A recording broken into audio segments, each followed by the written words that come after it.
Começar soltando, liberando essa musculatura do masseter profundo. No masseter nós temos dois, o profundo e o superficial.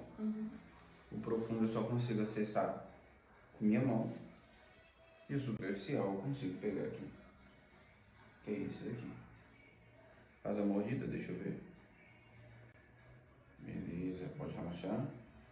Ó, esse daqui dói.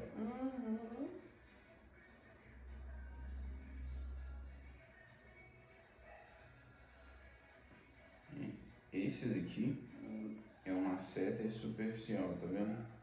Que delícia. Irradia alguma dor? Pra onde?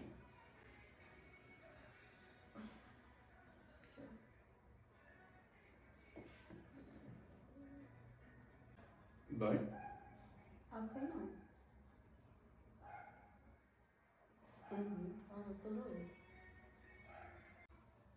O masseter, ele tem grande relação com o temporal, que é esse músculo aqui da têmpora. Esse músculo da têmpora, ele liga lá na mandíbula, aí que nós chamamos que é o grupo dos músculos da mastigação. Esse grupinho aqui da mastigação, ele é esse masseter superficial, o profundo que eu vou pegar, e o temporal. Você vê que quando você está mastigando, movimenta-se a têmpora.